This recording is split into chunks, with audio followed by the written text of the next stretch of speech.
Olá, amigos. Nós estamos iniciando o Papo do Bem pela Rede Luz Espírita e hoje nós temos como convidada especial a nossa irmã, amiga, Carina Facina, que é psicóloga, trabalhadora da nossa Casa Francisco de Assis.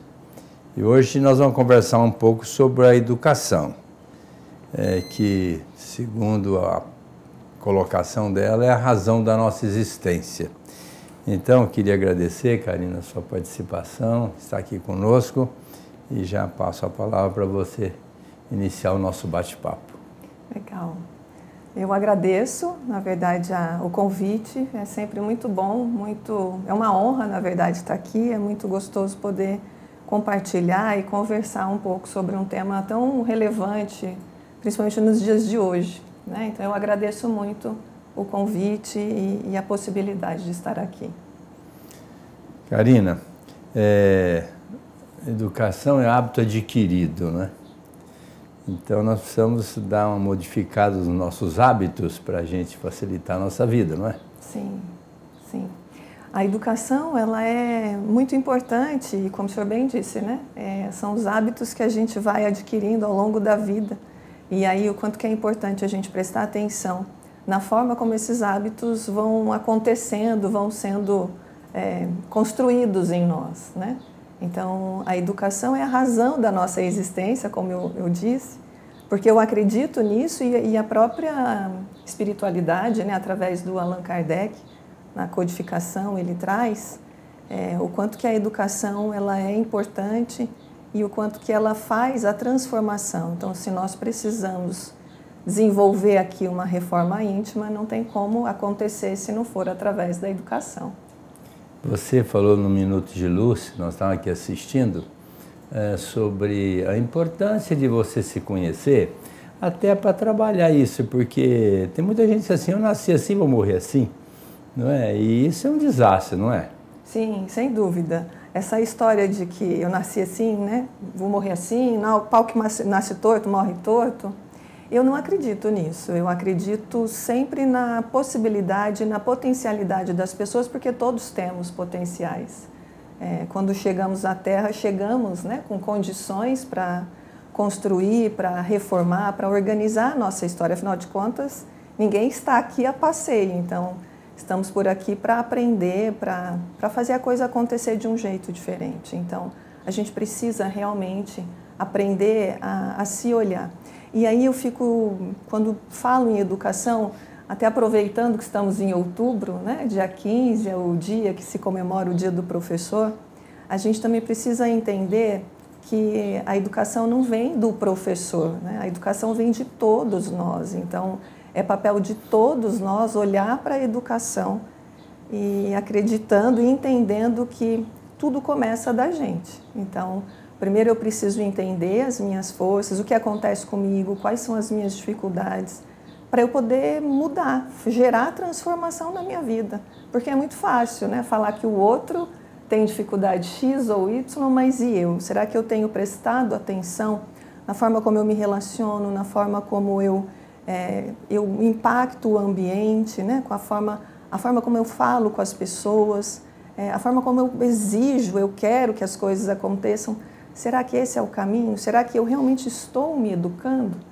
Então, fico pensando muito nisso. Se isso está alinhado ao que Jesus pregou quando esteve aqui na Terra, né?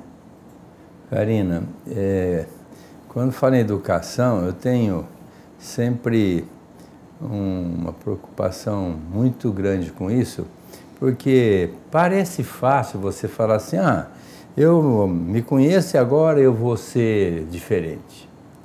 E a gente sabe que não é bem assim, não é? Porque, você vê, Paulo de Tarso era um tremendo de um espírito, né? Mas equivocado fez uma série de absurdidades, né? Até que ele conhece Jesus e dá uma volta por cima.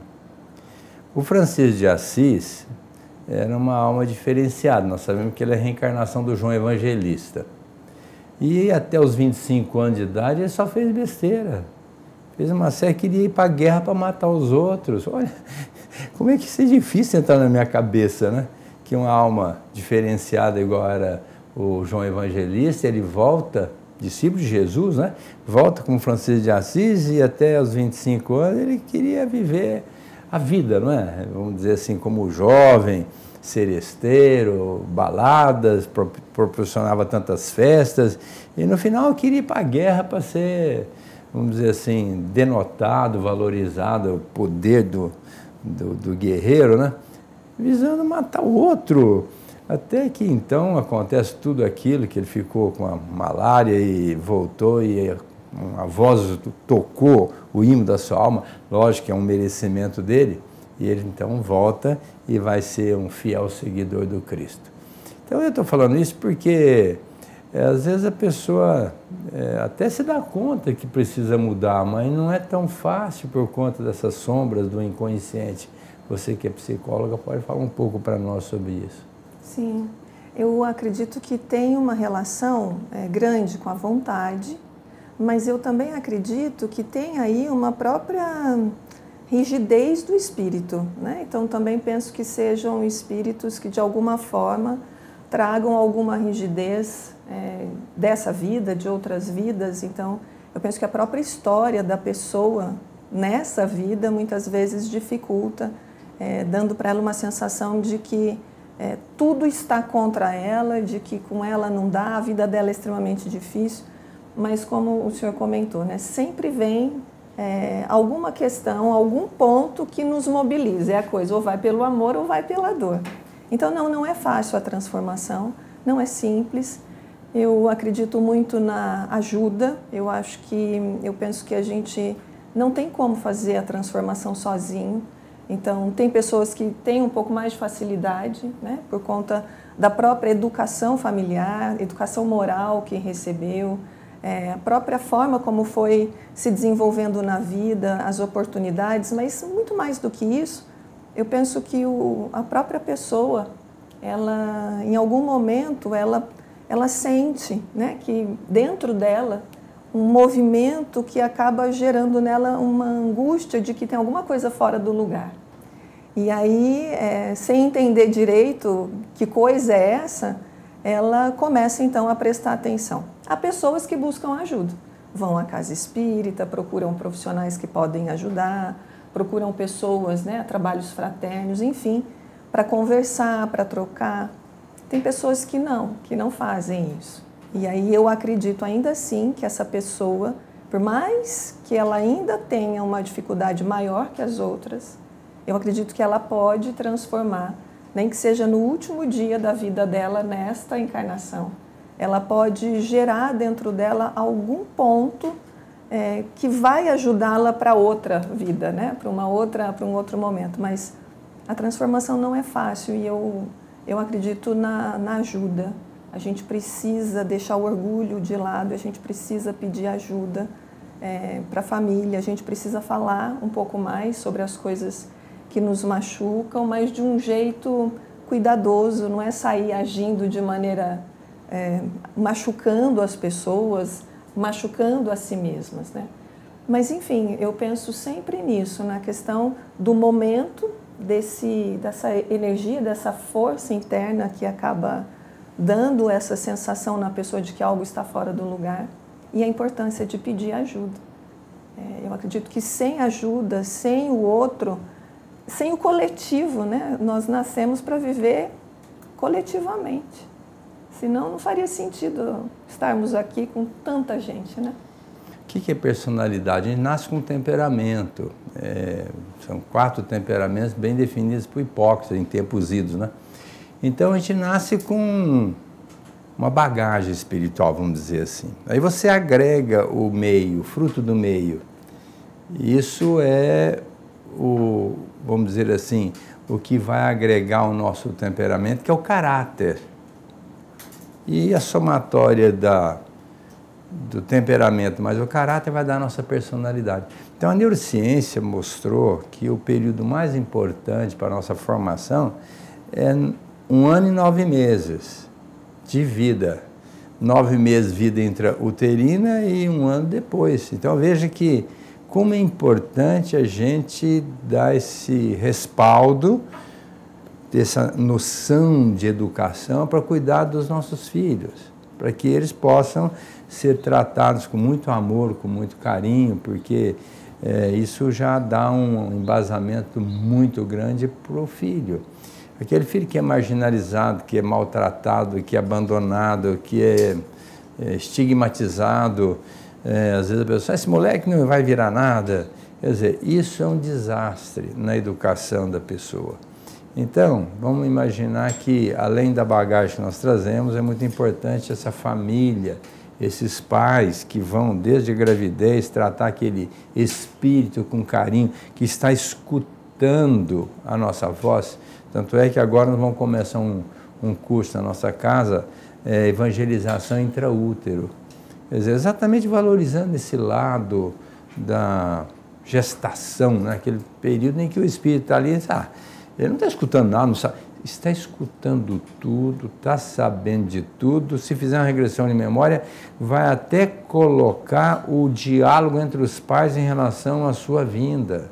Então é muito importante tratar essa criança desde a gestação. Quando nascer, então, pegar no colo, criança deve ser abraçada, deve ser tocada. Isso é muito importante também na sociabilização ad eterno desse espírito. E depois, lógico, a gente acha que a criança, ela vai aprendendo. Não, não é aprendendo com a vida, não. Nós precisamos pegar essa criança desde o comecinho, levar para uma casa religiosa, para que ela ouça falar de Deus, ouça falar de Jesus, falar sobre a importância da vida, porque muitas pessoas banalizam a vida, acham que a vida não tem sentido, eu quero mais é morrer, essa vida não vale nada. Quer dizer, nós estamos aqui, como já disse a minha amiga Karina, não é passando férias, nós estamos aqui para nos educar, para crescer, progredir, melhorar, aproveitar a nossa oportunidade. E a maturidade cronológica é aos 18, psicológica é aos 21. E a maturidade espiritual é esse lado em que que você colocou muito bem, que parece que alguma coisa está errada, a gente precisa mudar, realmente é entre 30 e 40 anos. Então, nesse momento, entre 30 e 40 anos, que a gente vai questionar, meu Deus, mas será que eu vim aqui para isso? Que eu formei, eu casei, eu tenho filhos, mas estou trabalhando, mas é só isso?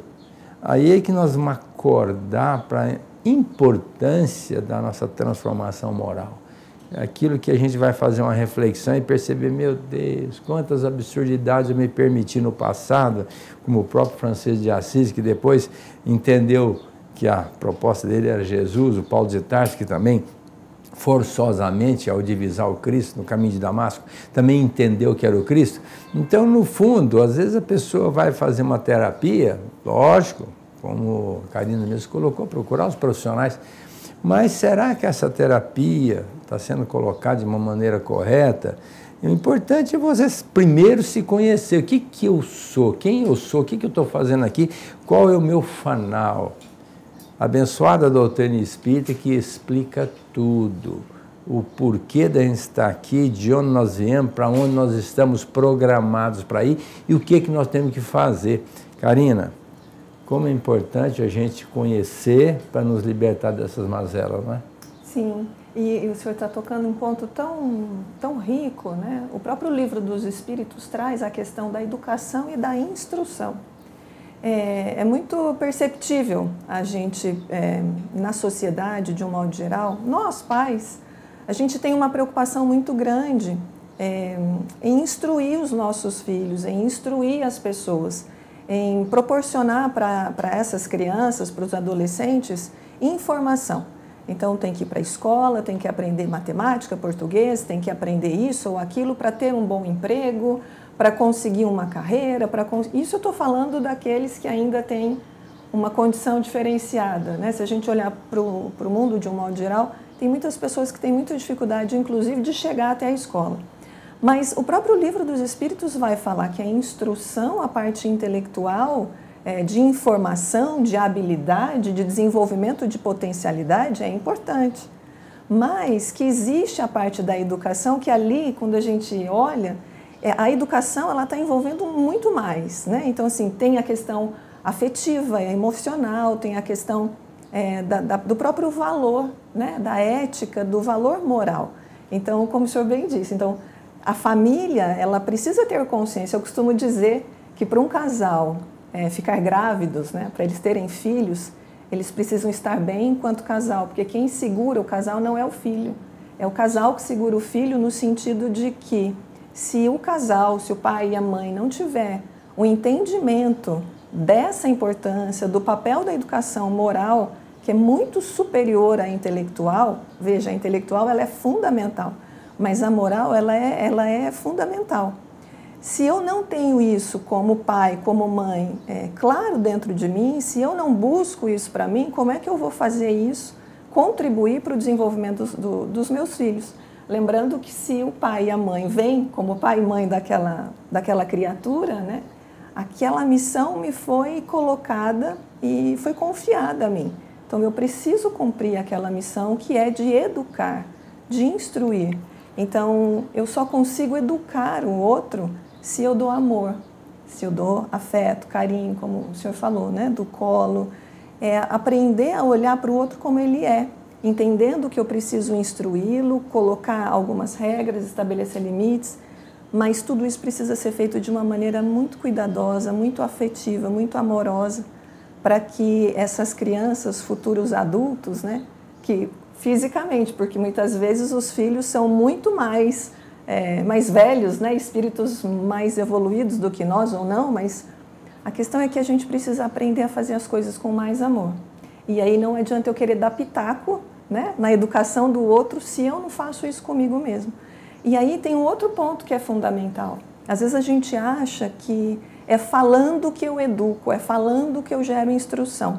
E, na verdade, a educação ou a instrução, ela tem muito a ver com o exemplo, com a prática, com o fazer.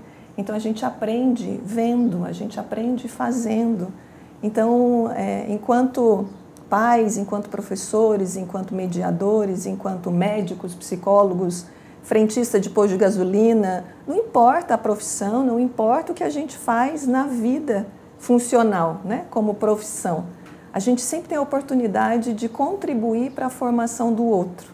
E isso fica mais fácil quando eu conheço os meus limites, quando eu reconheço as minhas fortalezas, né, e uso isso a favor da comunidade, quer dizer, não só de mim, mas de mim e dos outros que estão em volta. Porque a gente precisa parar para pensar, né, assim, por que eu tenho um filho tão complicado, que é difícil, que é mal educado, que é, enfim, tantas coisas, né, que às vezes a gente começa a se questionar, e aí a gente precisa pensar nisso. Por que será que aquele filho veio para mim? Por que será que aquele marido, aquela esposa? Então, a importância também da instrução, né, que a doutrina espírita vem, nos traz a instrução, e aí a gente precisa aplicar isso na prática, através da caridade, através da comunidade, né, através do relacionamento com o outro. As coisas não existem, não tem como funcionar se não for na relação, né? Então, precisa ser sempre com o outro, porque o grande desafio não é o outro, né? Sou eu, mas é através do outro que eu me educo também. Olha, você está falando sobre um assunto muito interessante.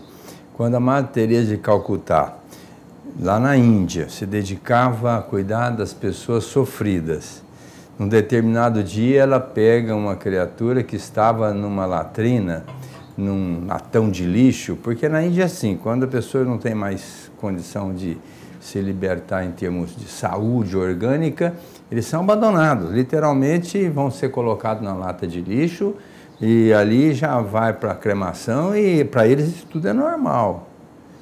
E aí ela pega uma pessoa que estava lá numa condição já terminando a vida, numa latrina, num latão de lixo e coloca no colo e fala para ele: olha, você vai ter uma morte digna, deixa eu pegar você no colo. E ele, naquele último instante da vida, pergunta para ela: mas qual que é a sua religião? Mas que importância tem isso? Não, porque eu quero morrer, a linguagem dele, na sua religião. Aí ela disse assim: minha religião é o amor. Não, não.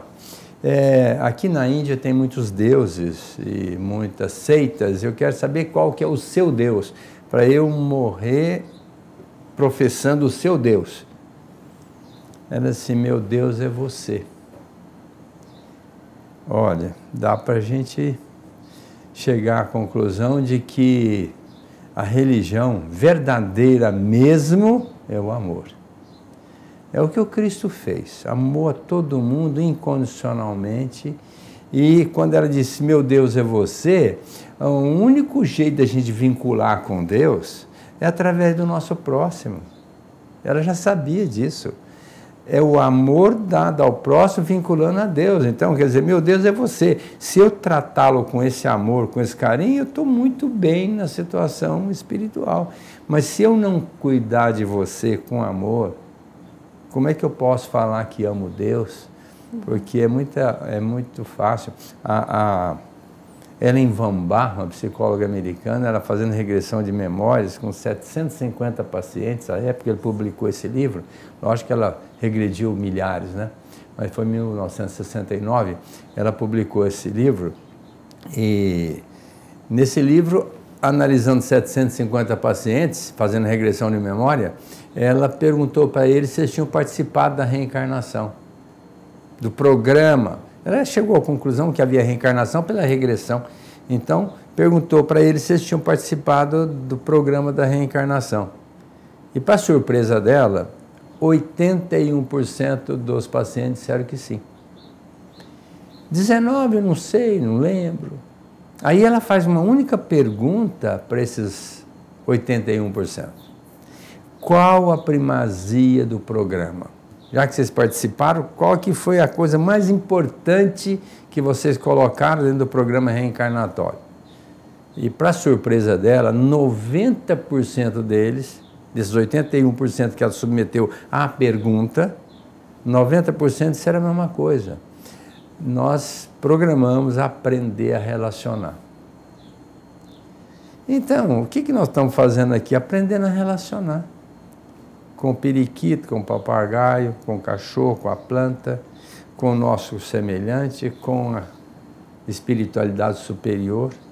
Agora, se nós nos colocarmos com razão, com bom senso, trabalhando cada vez mais a verdade que a gente tem que assimilar, e ela tem o tamanho da luz de Deus, essa verdade, então nós nunca vamos estar de posse da verdade em termos absolutos, mas na medida que a gente vai evoluindo moralmente, também intelectualmente, porque a gente precisa estudar para entender tudo isso, como o próprio Emmanuel disse, estudar Kardec para entender Jesus.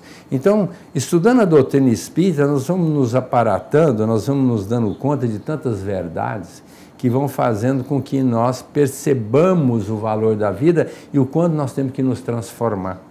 E a partir daí é que nós vamos estabelecer uma norma de relacionamento mais aproximada da proposta crística, que esse é o nosso final, esse é o final da nossa trajetória, é a pureza, é a perfeição. Então, quanto mais nós nos dedicarmos em viver bem com o nosso próximo, melhor para nós. Isto é hábito adquirido, que nós vamos adquirindo pelo conhecimento, pelo esforço, pela dedicação, e o que vai fazer a diferença espiritual. Não é, Karine? Sim, sem dúvida. É o trabalho, né?